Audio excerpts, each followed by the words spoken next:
Right, so this is Andrew Sinclair back with the Hatherleigh Sheep. What I'm doing now is just showing you the last little bit that's to be done. So as you can see here, we've got a subframe in place now, which is made out of stainless steel box section. The studding that the feet are attached to are welded in place now with stainless steel studding.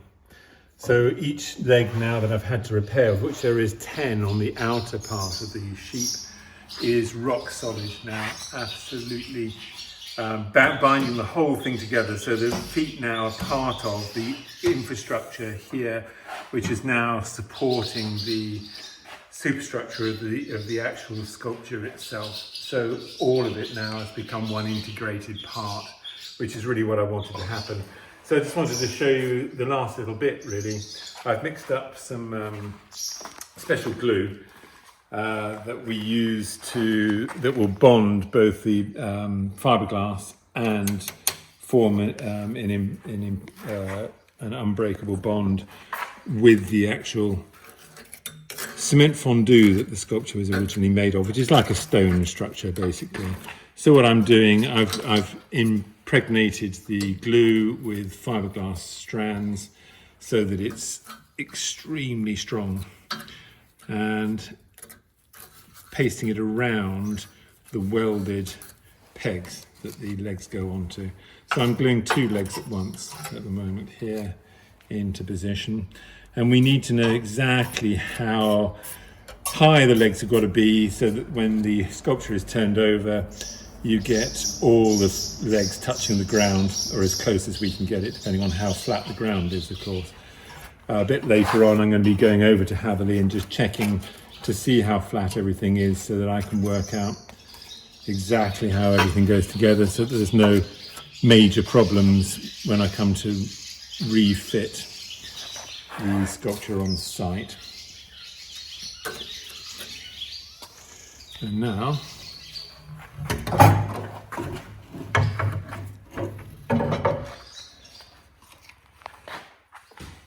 put this inside here. This has got a lot of catalyst in it, so this will go off very quickly. And it's very hot at the moment. We're in the middle of a heat wave in our summertime of 2026. So the glue has got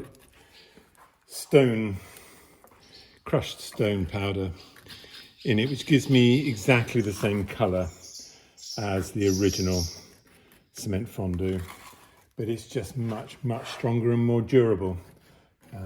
It's sort of, as the years went by, it sort of overtook the use of cement fondue, really, to create a stronger, more reliable product. So I want to get as much glue in here as possible. I want it squelching out as I apply it to the legs.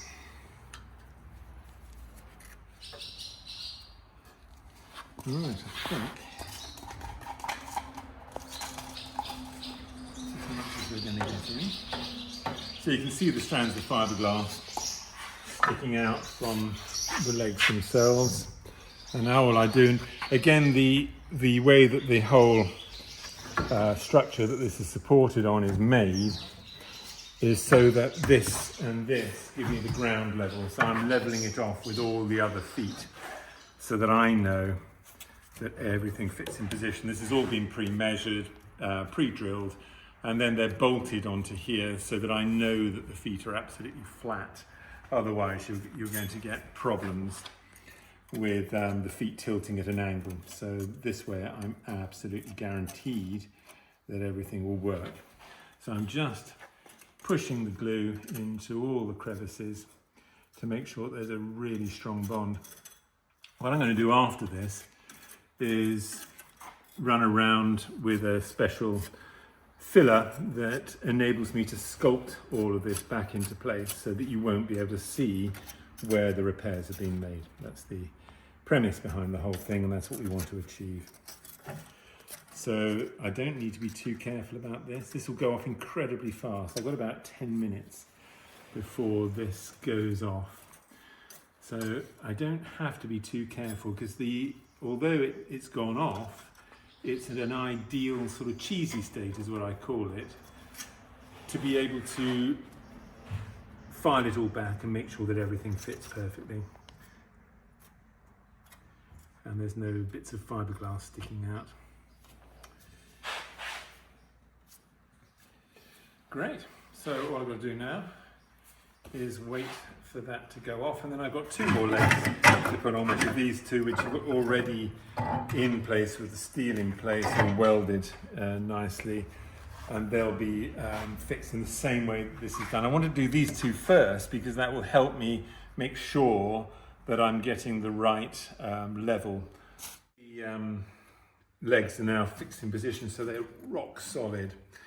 And all I'm doing now is using the same compound that I stuck the legs on with to make up the fur, the sheep's wool, into the legs themselves, so we get a lovely sense that the legs were never broken in the first place. And what I'm doing is emulating Roger's rather lovely open style that he's got here on the legs, so that by the time the colour work's been done, the whole thing will be indistinguishable, and it will look like his original work, which is so important really. Literally 10 minutes to get this on and sorted before it's set, so it's a working fast principle. And I love doing seams like this because it's a lovely open texture, and it's nice and easy for me to be able to get emulate his original work here. I'm really pleased with the strength of these legs, with the 16mm stainless steel bar welded onto the frame. It's hugely strong, which is what we want it to be really, so that it'll last 100 years and more. And that's it. So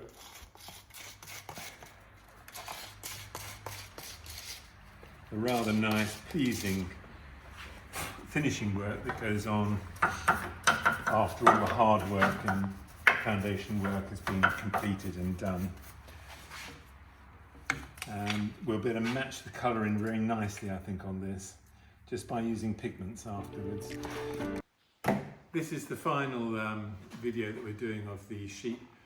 Everything's done now, all the legs are fitted on, all the seam work has been done so that everything swatches in beautifully and looks like it did when Roger did this sculpture originally, I hope.